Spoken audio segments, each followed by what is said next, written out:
Você sabia que existe uma Bíblia que foi banida porque esconde segredos antigos que mudariam a forma como enxergamos o mundo? Isso mesmo! Imagina abrir um livro e descobrir mistérios sobre a origem da humanidade, revelações tão poderosas que alguns acharam que elas nunca deveriam ser lidas. Pois é, essa Bíblia contém histórias e verdades ocultas que poucas pessoas conhecem e foram tão impressionantes que decidiram proibi-la. Mas o que será que está por trás dessas páginas? Nesse vídeo você irá descobrir por que esse livro foi mantido longe de todos por tanto tempo. Você já ouviu falar da história incrível entre a Etiópia e o cristianismo? Imagine uma época tão antiga quanto o século X a.C., quando o mundo era bem diferente do que conhecemos hoje. Nesse período, uma figura muito especial da Etiópia, a rainha de Sabá, também conhecida como Maqueda, decidiu fazer uma viagem misteriosa e cheia de suspense até Jerusalém. Mas por que essa viagem foi tão importante? Maqueda tinha ouvido falar do rei Salomão, um homem sábio e poderoso, e queria ver com seus próprios olhos se ele era realmente tudo o que diziam. Então, ela reuniu uma grande comitiva e foi até Jerusalém. O que aconteceu lá é como um conto de fadas, só que com uma reviravolta incrível. A história etíope nos conta que, durante essa visita, algo inesperado aconteceu. Salomão e Maqueda não só se encontraram, mas também se apaixonaram, e dessa união surgiu um filho, chamado Menelik I. Esse Menelik I não era apenas um príncipe comum, ele se tornou o primeiro imperador da Etiópia. Agora, o mais intrigante é que essa história não é só uma lenda antiga. A Etiópia, com sua rica cultura e tradições, tem uma conexão profunda e misteriosa com o cristianismo, que começa com essa visita de Maqueda a Salomão. A lenda diz que Menelik I trouxe algo muito especial de volta para a Etiópia, algo que pode estar escondido até hoje. A curiosidade não para por aí. Imagine se os segredos dessa história antiga pudessem revelar algo surpreendente sobre gigantes que viveram e ainda vivem nessa terra. Relevar a localização da Arca da Aliança, uma relíquia sagrada mencionada em muitos textos religiosos, que alguns acreditam que pode estar escondida em algum lugar na Etiópia, protegida por guardiões que ninguém jamais viu.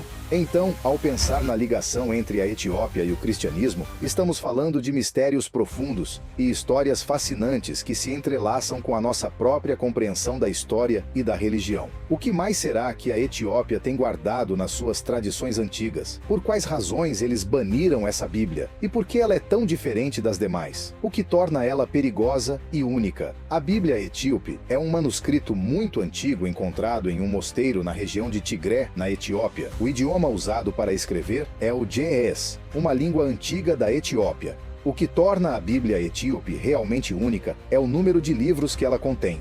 Enquanto a maioria das Bíblias que conhecemos tem cerca de 66 a 73 livros, a Bíblia etíope tem 88 livros. Mas o mais interessante é que ela inclui muitos textos que não estão presentes nas versões da Bíblia que a maioria das pessoas conhece. Entre esses livros adicionais estão textos chamados de apócrifos. Esses são livros que foram escritos há muito tempo, mas que não foram incluídos na maioria das Bíblias. Por exemplo, a Bíblia etíope inclui o livro de Enoque e o livro dos Jubileus. O livro de Enoque fala sobre visões e anjos, enquanto o livro dos Jubileus conta histórias antigas e detalhes sobre as leis e os eventos da Bíblia. Esses livros apócrifos oferecem uma visão diferente e mais completa sobre as histórias e ensinamentos que conhecemos das Escrituras. Eles podem revelar novas informações e perspectivas sobre a história e a tradição cristã, que são diferentes das versões que costumamos ver. Agora pense comigo. Imagine você descobrir um antigo livro sagrado que guarda segredos tão profundos que muitos iriam preferir escondê-lo ao invés de compartilhá-lo com o mundo. A Bíblia etíope é justamente esse livro misterioso. Enquanto muitas versões da Bíblia têm uma coleção de livros bem definida, a Bíblia etíope inclui textos que outras denominações cristãs consideram apócrifos, ou seja, escritos que não são reconhecidos como parte oficial das Escrituras Sagradas.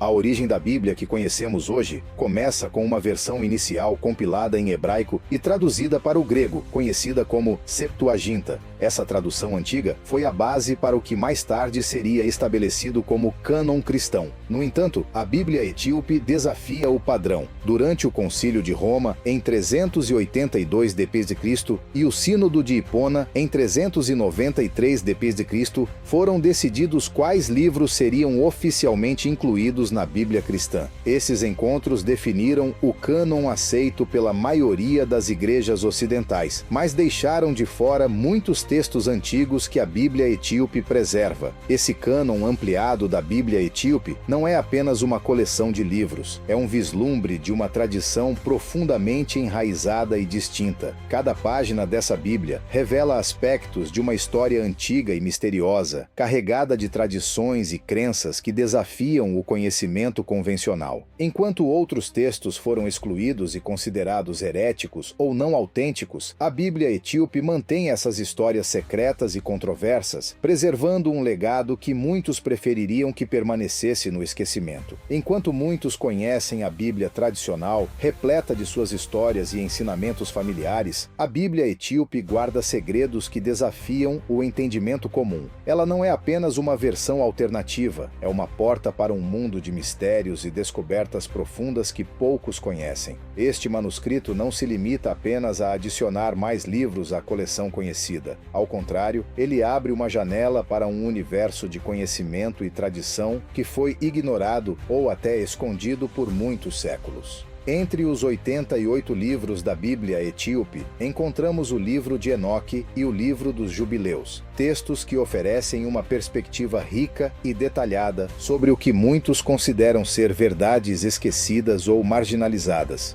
O livro de Enoque é um dos textos mais intrigantes. Ele é conhecido por suas descrições vívidas de visões celestiais e anjos, e por detalhar histórias de figuras míticas e eventos cósmicos que vão além do que é mencionado nas Bíblias ocidentais. Este livro não só expande a narrativa bíblica, mas também introduz conceitos que podem mudar a forma como entendemos o mundo espiritual. Já o livro dos Jubileus apresenta uma versão detalhada da história bíblica, com cronologias precisas e leis que parecem preencher lacunas deixadas pelos textos tradicionais. Ele não apenas reconta eventos antigos, mas também oferece uma visão sobre a forma como os primeiros cristãos interpretavam e entendiam a lei e a história. Agora, a pergunta que não quer calar: o que esse texto iria afetar no cristianismo? Quais problemas ele poderia causar? O cristianismo é uma religião com uma longa tradição de interpretação e autoridade bíblica. A introdução de textos como os encontrados na Bíblia etíope, que incluem livros adicionais como o livro de Enoque e o livro dos Jubileus, pode desafiar a visão tradicional da Bíblia que muitos cristãos têm.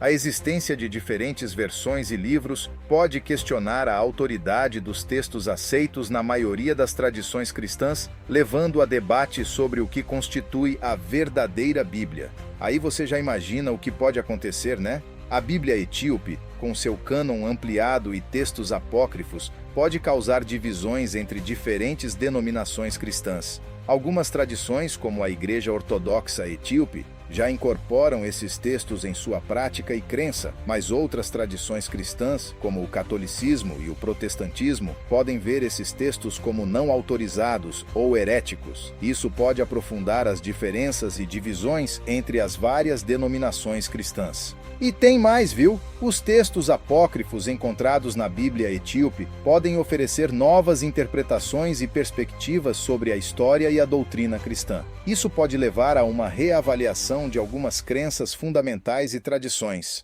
Por exemplo, a presença de detalhes e histórias adicionais pode desafiar a compreensão tradicional sobre eventos bíblicos e figuras importantes, levando a uma revisão de ensinamentos estabelecidos. A introdução de textos que não são reconhecidos por outras tradições cristãs pode gerar debates sobre a autenticidade e a origem dos textos bíblicos.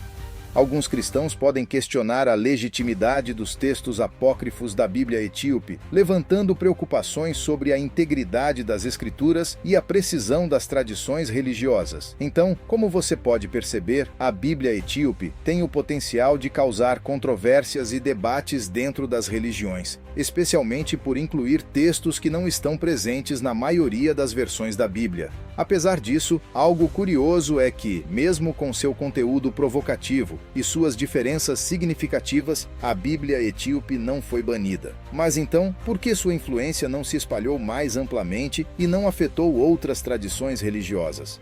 A resposta pode estar em uma combinação de fatores.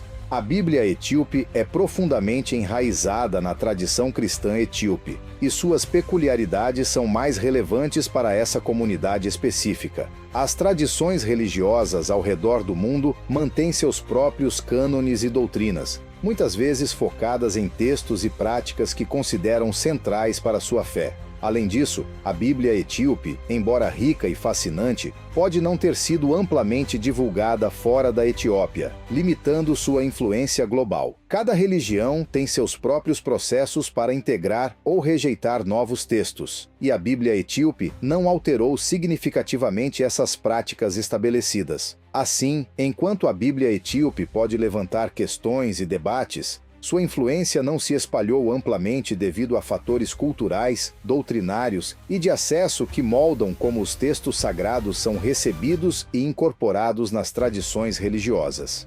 Em resumo, a Bíblia etíope é um testemunho fascinante de como a diversidade dentro das tradições religiosas pode gerar riqueza cultural e espiritual.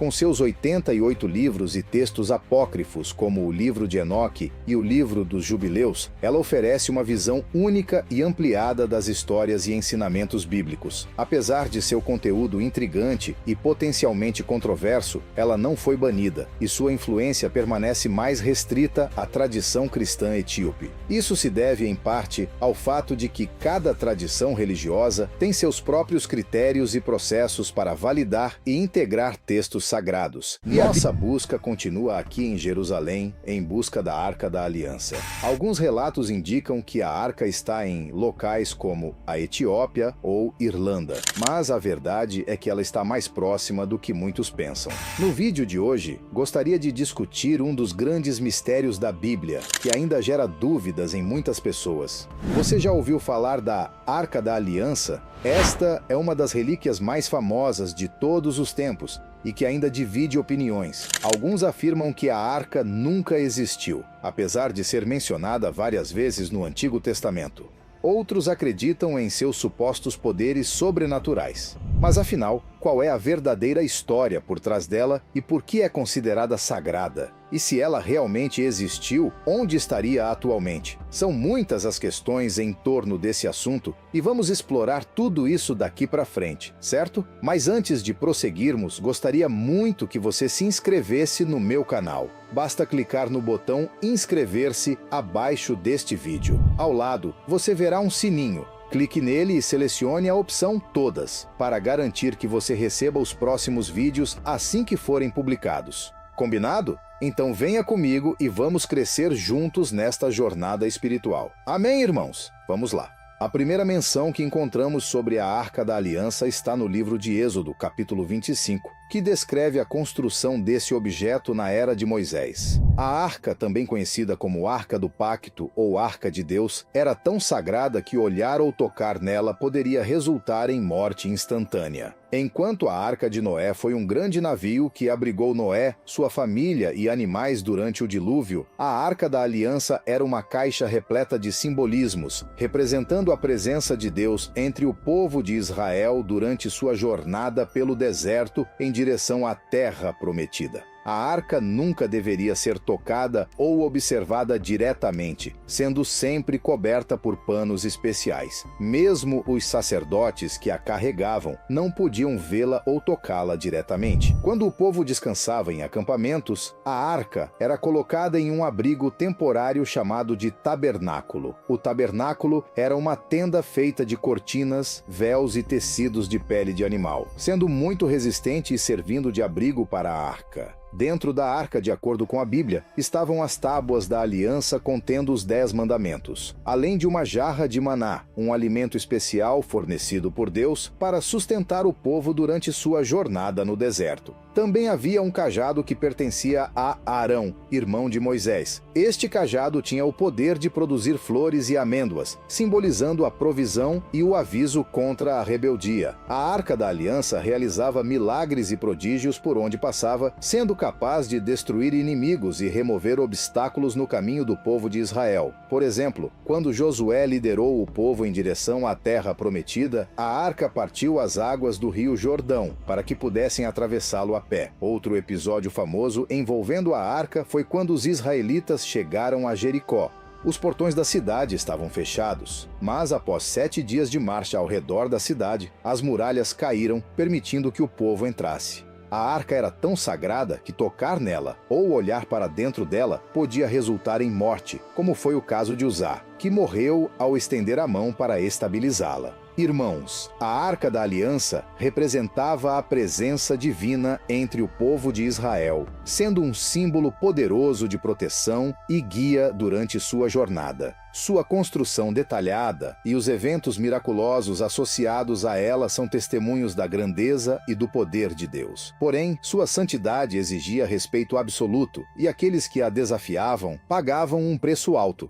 Acredita-se também que a Arca da Aliança não apenas protegeu o povo de Israel contra inimigos que cruzavam seu caminho, mas também contra os obstáculos naturais encontrados no deserto. Quando havia cobras, escorpiões, animais peçonhentos ou arbustos espinhosos no caminho, estes eram rapidamente eliminados para permitir a passagem do povo. Isso evidencia o cuidado de Deus para com seu povo, não é mesmo? Agora, nos voltamos para uma das perguntas mais frequentes. Onde está localizada a Arca da Aliança nos dias atuais? Esse é um mistério que intriga historiadores até hoje. Para entendermos mais sobre isso, é necessário retroceder e estudar os eventos que ocorreram antes do desaparecimento deste objeto sagrado. Então, vamos examinar a última menção feita sobre ela na Bíblia. No livro de Jeremias, capítulo 3, está escrito: Quando vocês aumentarem e se multiplicarem na terra, naqueles dias deque ao Senhor, não dirão mais a Arca da Aliança do Senhor. Não pensarão mais nisso, nem se lembrarão dela, nem sentirão sua falta, nem se fará outra arca.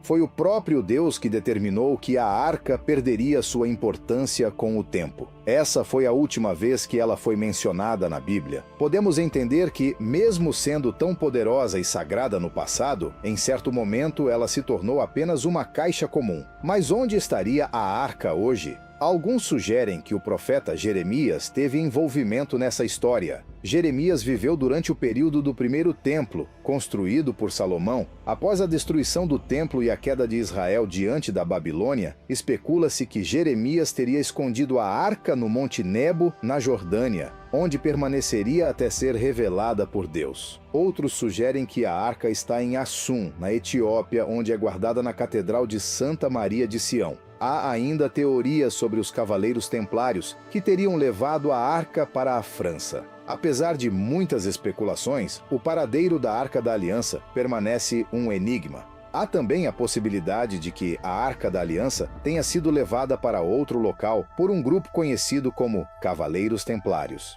Fundado em Jerusalém no ano de 1118, este grupo militar de cavaleiros durou vários séculos e é conhecido por sua ligação com relíquias sagradas. Algumas teorias sugerem que os templários removeram a arca das ruínas do Templo de Salomão após a invasão babilônica e a levaram para a Catedral de Notre-Dame, na França. Segundo relatos, a catedral abrigaria um vasto armazém de objetos religiosos sob forte vigilância.